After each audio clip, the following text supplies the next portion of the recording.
Hi. Before we get into this week's episode, I wanted to let you know about some bonus content from Spotlight On. Head over to spotlightonpodcast.com/blog and check out bonus tracks, the official blog of this podcast. There's special material exclusive only to the website. Have a look.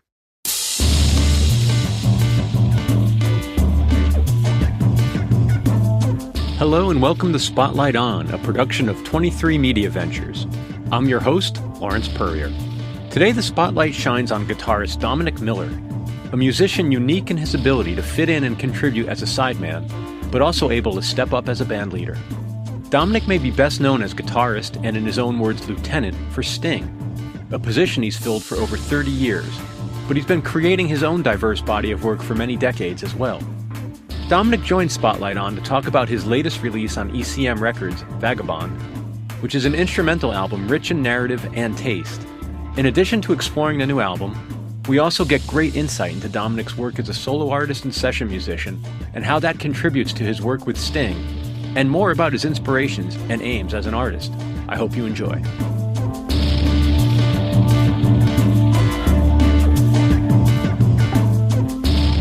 Very excited to talk to you about the new record, and I've spent a lot of time with it over the last few days. Oh, great. Yeah, it's wonderful. It's really beautiful. Thanks, man. To jump right in, it's basically the 2-year anniversary of when you recorded, if I understand correctly. It is, right? yeah. Yeah. Yeah, this is where we're in ECM time. They have their own clock. It's like treacle. Yeah, I wondered if it was more related to the pandemic or your busy schedule, but more importantly, how does the music sit for you 2 years out? Did you step away for a while and come back, or had you been living with it the whole time? No, I stepped away from it completely. It's quite a surreal experience doing an album for ECM. Is, as you probably know, you go in the studio for 2 days. It's 2 days recording and 1 or 2 days mixing. And that's how this was, I mean, I spent a few months writing it during the pandemic. And then I got my musicians in and we spent a few days rehearsing the stuff. I was teaching them the themes. And then we just went in and then it was over. Like with ECM, looking at the release dates. And I suppose they had a bit of a backlog with all these stuff because of COVID. So I was put in the ECM queue. Finally, like my number has come up and the album is released. It's interesting that you make direct reference to the process, though, of recording. I mean, given the diversity of your experiences, much different process than recording a pop album or a rock album. Completely. Primarily, there's many reasons why everything is recorded live. There's no manipulation. There's no edits. There's no Pro Tools. We're not even doing it on a grid. And by that, you probably know what I mean. But to your listeners, it means we're not doing it each measure on a computerized grid, which is how all pop music is done that way. This is just on the fly. This is like the 70s, just roll tape and there you go. It's just warts and all, but that's what I like about it. I live in the world of pop and rock, and to do something that's 180 degrees the other way is important to me. And it's important to the people I work in the rock world that I do that too. So when I come back into, let's say, Sting's universe, I've got some experience. I've had an amazing experience doing this. And it's like the way we do it live is we really improvise a lot. That's fascinating that not only do you feel that it benefits that other work, but the way you describe it is something just shy of a requirement, but it's really key, fundamental to the diversity of work you're doing, bringing that back to your sort of, if you allow me to say, your day jobs. Yeah, it's like cross-training. It's a good example of cross-training. I'm doing something it's a different discipline that actually helps me in my pop and rock world because I can bring some of that into it. And that's how it always works. And the realm of improvised and more avant-garde music, absolutely. And I bring that discipline into it, particularly around the sense of form and construction. That's why they're like songs, I'm really interested in how songs are constructed. And so I want to bring that into the ECM world. I want to come back to that in a moment. But first, I wanted to ask you about, for any given project, how do you go about assembling the players? Is that something, is that the Dominic Miller Rolodex? Is that the role of the producer? Who puts the guys together? Well, it's a combination of the kind of lineup that I would like to use, plus Manfred Eicher, who's the producer and the head of the label. It's kind of a combination of, it's a few conversations we might have about the type of music that I want to do. I don't like doing the same thing each time. So I don't want to repeat the process, which is very much an ECM type of thing. And, Manfred has opinions about this kind of thing too. So I'll tell him the kind of instrumentation that I want, and then I'll talk to him about the players that I want involved. And he'll have an opinion about that. He might inspire me to go in a different direction as well. But the thing I look for the most in musicians when I'm in the studio is instinct, is people who have a very strong instinct for the here and now, for the moment.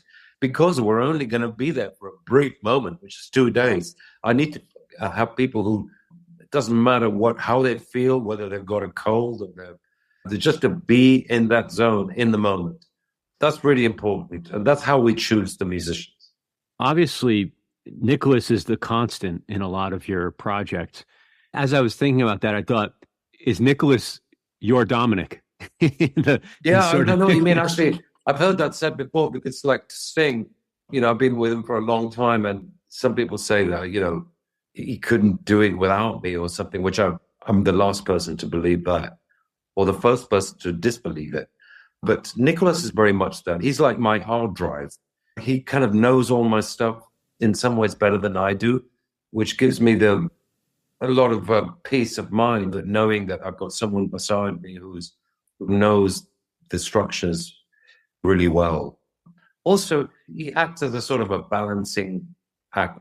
He keeps me stable, you know what I mean? In the same way that I probably do for Sting musically. I know all his stuff inside out. I'm useful to him because of that. And Nicholas is like that for me. It's fascinating that, just given the roles you play, that you can be both like the trusted support team player, confidant, consigliere, whatever word we would throw in there, but then you also can leverage that as well in another individual. It's just a fascinating set of experiences you have that you can bring to bear as a leader and collaborator. Strikes me as somewhat unique. Maybe I'm wrong. Oh, it's great. It's kind of the role of a lieutenant. It's like, if we're going into battle, I've got to let the leader know what the dangers are, or what's ahead, and call him on questionable decisions that he may be making, or just to argue certain points. And that happens all the time musically. Sting has to have someone around him who's going to call him out. And Nicholas calls me out regularly. And I think that's the role, that's the job of a lieutenant, is just to be the devil's advocate constantly, just showing the options. Yeah. Something that's very striking is the breadth and depth of your discography. When someone asks you to play with them, what gets you to yes, beyond things like scheduling and availability? Are you of the mindset you'll try anything once, or do you have to have an immediate understanding of the music? Like, what's that about for you? Well, what gets me to yes is something I talk to students about a lot when I do clinics. Is I'm kind of hard driven to accept work when it comes my way. Who am I to turn anything down? Am I too good to turn anything down? I don't think so. So I've done all kinds of stuff. And one of the reasons I do everything is because it's always in these unexpected unions that I find myself in, or that I meet the most interesting people. And luck happens 10 years down the line. So I've got a sort of an instinct about it. It's like, what gets me to yes is that I'm free. If I'm free, it's going towards yes. I love being in situations that I know nothing about, that I don't know who this artist is. I know the type of music they do and everything, but I want to learn from them. And if I can learn something from them, be it the cheesiest pop thing, I will learn something from it. I will get something out of it, and I'll make it the best possible experience for them and for me. I become richer as a result. And then my kind of musical DNA gets more profound. That's why I do it. I do everything. For instance, I was offered to do a classical album 20 years ago for Decca. How am I going to say no to that? You know what I mean? Somebody called me and said, do you want to do a classical record? I thought, are you kidding me? But then I thought about it and I thought, yeah, I'll do that with orchestra and stuff like that. You know, the other times I do a session for the Sugar Babes or something, or the Backstreet Boys. I'm going to learn something from that. Probably not necessarily from the artist, but maybe the producer, or maybe the guy who's making the tea in the studio will remember me and then recommend me for something years later because he thought I was cool. This is how the business works. When students ask me, how do you make it? I say, first of all, don't turn anything down because you never know what it could lead to. I'm hardwired to accept work. And also because I'm a musician. Work is a miracle. It's a miracle to be able to be making a living out of this, out of doing something that you love. Who am I to turn anything down? Do you have a sense of what someone is after in the moment that they say, let's phone Dominic Miller for this? Do you understand what's going on there at all? Yeah, I think that what they want is my take on what they're doing. They probably heard a lot of stuff that I've done, but I think what they're looking for is my take on it. I'm like a set designer, you know what I mean? It's like if you equate it to theater or the movie industries, it's like I come with a set of skills, kind of a design aesthetic. I'm going to bring that. I try to be original in every situation that I'm in. So I think that's what they're signing up for. And I usually get there. Sometimes I don't, but it's quite rare that I don't. So that's what they're signing up for. And I'm signing up for it by showing up because I want to get something from them too, so that I can become stronger. It's a two-way thing. Have these experiences taught you or informed you in terms of how to lead your own ensembles? Absolutely. You know, I'm glad you asked that because I've learned a lot from the best. Yeah, it's a very different thing leading an ensemble because the fundamental dynamic of leading, of being a leader, is that you're taking the responsibility of the whole thing. You're carrying it, the message. So like, for instance, when I'm working as a sideman on a session, on a record, or with Sting, obviously, because I've been with him for years, my goal is to help him get his message across, which is, first of all, to serve the music. That's my mission, is to make it as easy as possible for him to get his thing across. That's my responsibility when I'm a sideman. But when I'm a leader, it's a whole different kettle of fish. I'm trying to tell the story, and I don't have lyrics. So I need my guys to support me in that endeavor. Of course, I use the same sort of musical director techniques and skills that Sting uses and other people and producers I've worked with use. And a lot of it is psychological techniques, and it has a lot to do with making musicians feel good about what they're doing. Yeah. You know, this is one thing that Sting's very good at, is he likes to make us shine. By doing that, he really gets a lot of respect back from us, you know. The whole thing of mutual respect is really important. I want my guys to feel good. I want them to take solos, which I did very much so on the record. I want them to feel like they own it. But the actual narrative or the message is very clear in my mind. And I know how I want it. And I want them to back me up. But I'm holding the responsibility, you know, completely holding. I mean, I'm selling tickets. My name is on the bill, you know. It's a risk. I'm going out there, I'm hiring musicians and roadies and stuff like that. And it's like it all could all go to shit really quickly. But I want my guys to help me make it a success. We'll be back with more Spotlight On after this break. And now, back to Spotlight On. It's interesting because you've veered the conversation where I wanted to go next, which is there's some words that came up a lot in the material provided for this album, but also in just learning about you over the years. I should also disclose, I saw you about 20 years ago at Joe's Pub. Oh, really? It was fantastic before Sting and Chris came out. I really enjoyed watching that, you in that environment, that it's almost like a close-up shot through a viewfinder. It was really lovely. But The words that were coming up repeatedly were around narrative, concept, story. Could you tell me a little bit about how you manifest those concepts in an instrumental music? It is impressionistic in a way because we're, by virtue of the fact that I'm not dealing with hard words, I hear a story in instrumental music. I mean, you look at Bach and Mozart. Bach and Mozart and Chopin speaks to people. It really does. And why is that? I'm fascinated by that because the great thing about great composers or instrumental music is that it's almost like an interactive experience with the listener.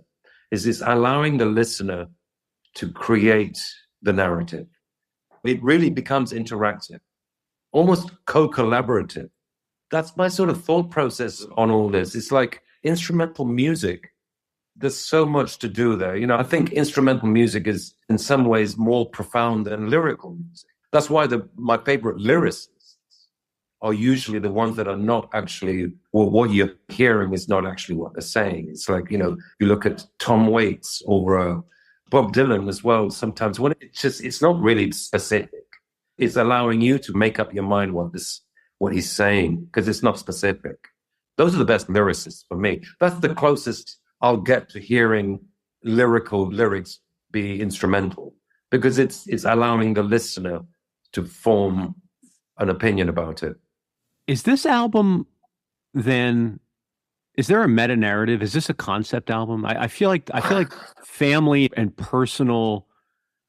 I don't think of you as an artist who overshares or who over articulates even in your biographies. That if one's to read your biography or even read different biographies of you over the years, they're very high level.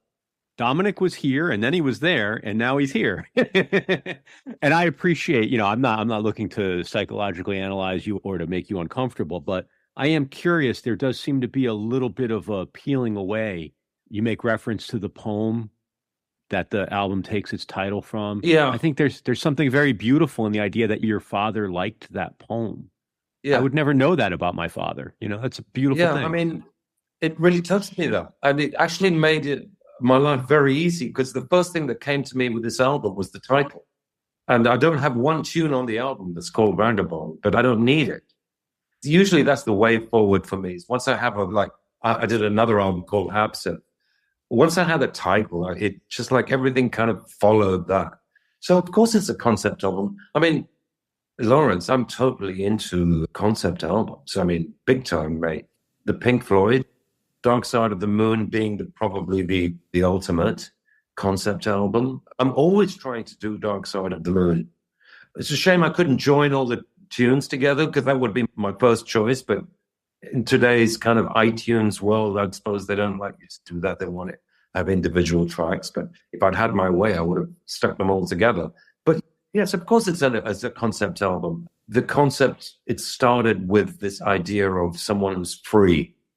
And that's what a vagabond means to me. I don't consider myself a vagabond, It's not autobiographical in any sense.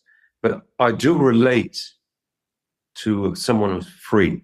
And to me, that's what a vagabond is. It's someone who goes from town to town and shares stories in exchange for food and shelter. The fact that my father related to that type of character tells me a lot about him. So that helped me a lot. So I felt that I've got to do this. I'm going to go from house to house and tell different stories. Then it helped me understand what I'm trying to do more. So if you were going to talk concept, I think of it more like a play. It's drama, amateur dramatics, like in a small theater with 70 people in there, half full. I've got 8 scenes and 4 actors, and we're going to try and cover these different stories or create different scenes for you as an audience member to sort of be a part of, hence all the space that I'm leaving you to fill. If there were ever a concept, it would be that. I've created 8 scenes in a small play, intimate play. I'm not thinking big or anything like that because mate, I've had my glory. I've played in stadiums. I've played on hit records. I've got gold discs. I've got all the things that you can imagine that would define making it. I've made it in that sense. But to me, this is important. There's no pressure here. I'm not trying to have a great career with this or anything. I just want to do something that's meaningful, even if it's just to a few people. And if it does become successful, I'll take it. But that's not the be-all and end-all. I'm not out there to try and be successful with this, you know?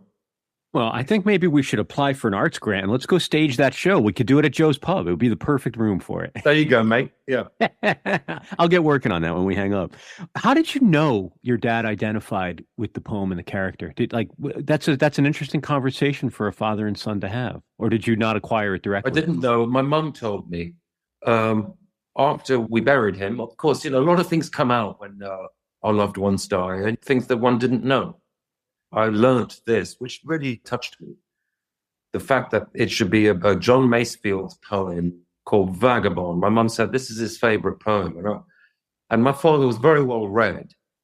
And of all the poems that he could have chosen, he chose that one to be his favorite. And I read it, and it really touched me. And of course, it's about a nomadic lifestyle, which I kind of live in, I do feel that I am that as well.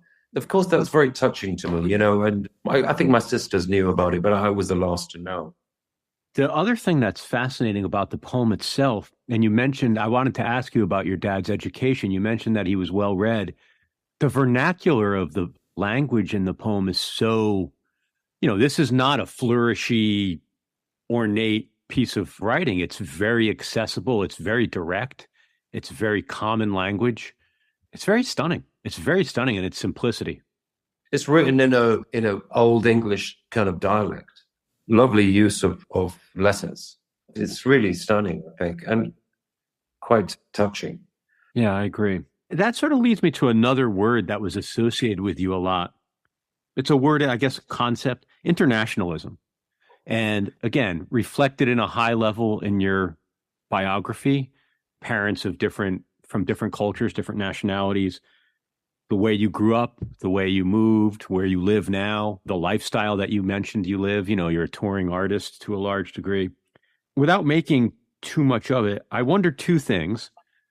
Does the moving a lot and moving even a couple of times as a younger person, does that impact your adaptability and your ability to fit in musical situations at all? Absolutely. You hit the nail on the head there. I think that's been a real asset for me because first of all, I grew up in Argentina for my first 11 years. And then I was dropped in the middle of Wisconsin, in Racine, Wisconsin, which I thought as a foreigner, I thought this is America. And it has remained so throughout my adult life. I always think of the Midwest as the sort of, okay, this is America.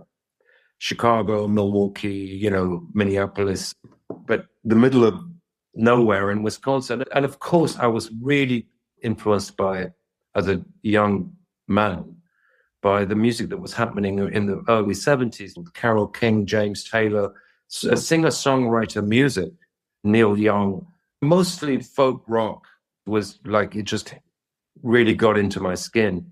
And Paul Simon, post Simon Garfunkel, where he really got deep inside his songwriting. I consider Paul Simon to be probably the most important. He's like Gershwin. He's one of the most important songwriters in the American canon of songwriting.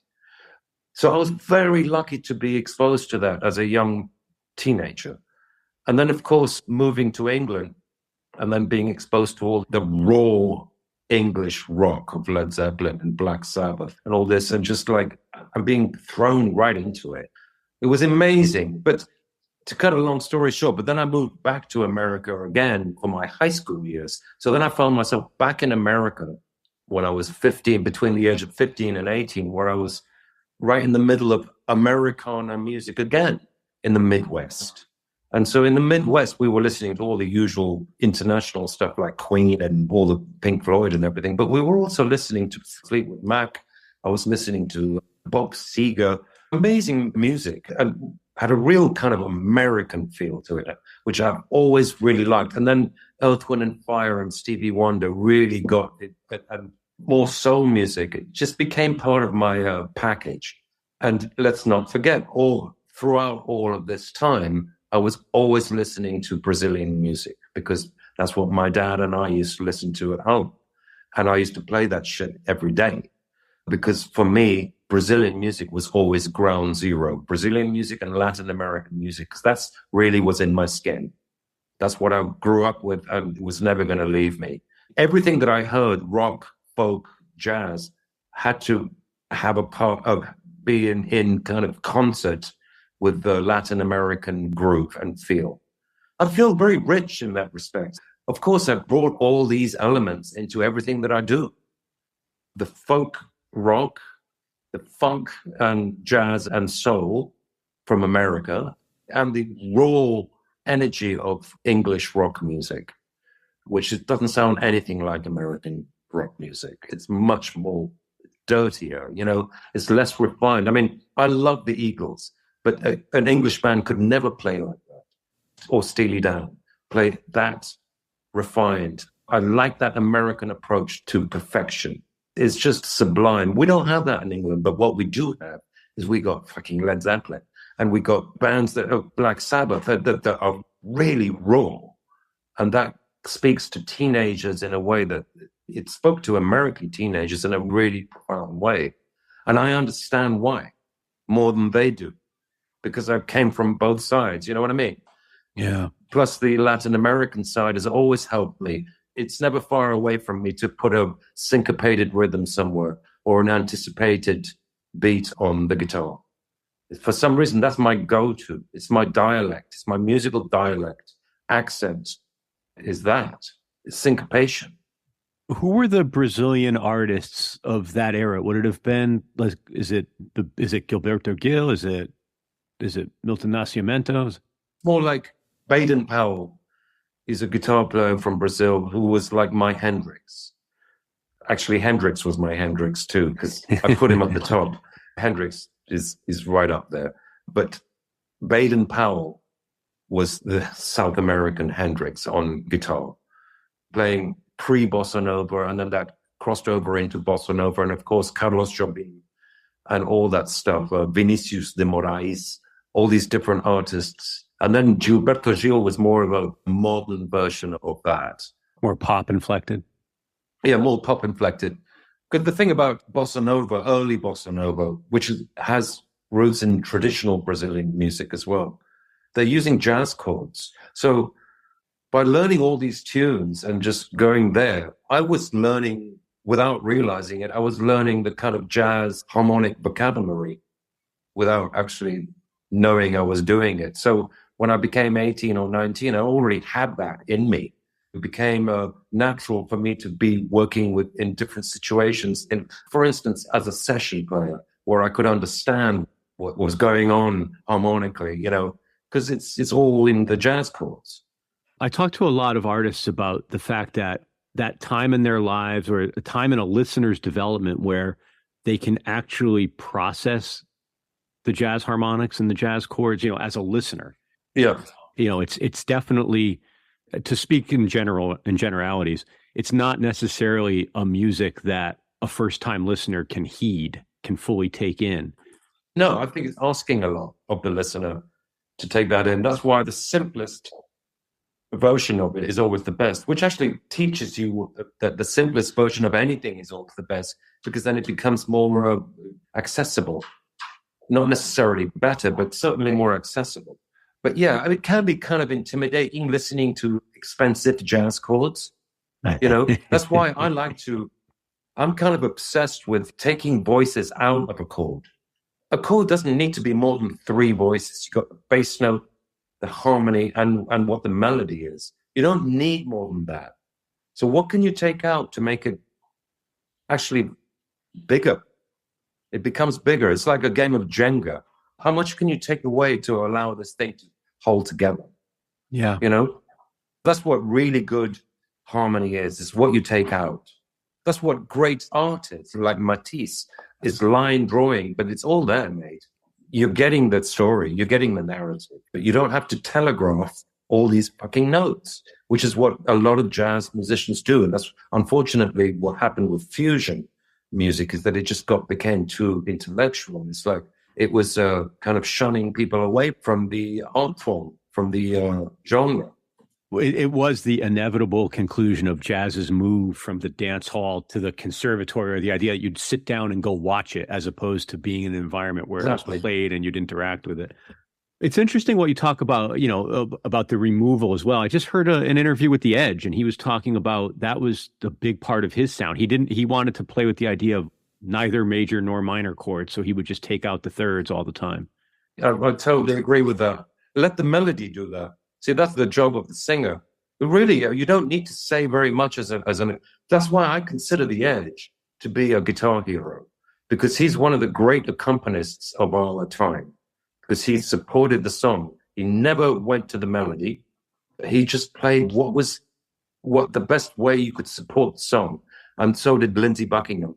And so did Andy Summers in The Police. A lot of suspended chords. You talk about not putting thirds in. Andy Summers very often had a suspended chord where he didn't have a third and he'd have a fourth. So it'd be a suspended fourth.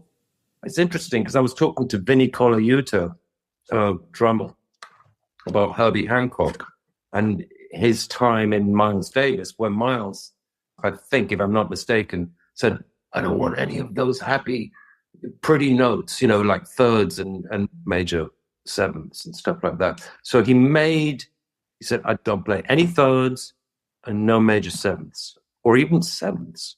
If you're going to articulate anything, just use sixths, which is more kind of a classical approach.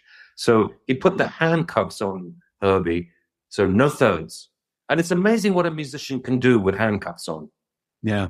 And it's a great discipline for any musician, is take away some of your colors. Okay, you've taken away two of your primary colors. What can you do with just the other color? Can you still be an artist? Are you still good enough for this gig when we put the handcuffs on you? And believe me, we've got Vinnie Colaiuta, one of the greatest drummers in the world. Sting used to make him play very simple stuff on the ride cymbal. I just want fours here, and I don't want any of that hi-hat stuff, and you're just going to do this on this song. I just want it straight. So to have someone like Vinnie Colaiuta find a way to make that incredibly creative, that's genius. Within restriction, you can be actually sometimes more creative. If you gave Picasso just some charcoal and an oil color of blue, he'll come up with it. Trust me, it'll be fine. Before I let you go, I just wanted to ask you about the album or the plans around it. It's out now. It's in the world. I take note and I hear what you say about not necessarily doing this for anything other than your desire to put the music out there. But what's your role as a modern musician? Are there gigs? Do you support it? Or is this so far in your rearview mirror that you're on to the next project? Like, how do you metabolize this as a working artist? I've got some commitments with some shows. So I've just done a bunch of shows around Europe with my band. And I'm going to do some more next week, in a week or so. I'm going to play in Paris and London and Hamburg and Amsterdam. And I'm going to do some shows, but then I've got the day job. And I'm going to be touring with Sting throughout the summer and probably till the end of the year. Then I'm going to do some shows in South America with my band. But I intend that next year, 2024, I'm going to be going out for an extensive touring segment, probably 3 or 4 months, going out with my band, my incredible band, and just having some fun and just playing, not necessarily just this album, because I've made other albums, and just present what my music is, Yes, the album is out. Part of me, of course, I was hoping that people would be running out on the streets and France and the rest of the world will be declared a national holiday for everybody because in celebration of my album. But that didn't happen. A missed opportunity. I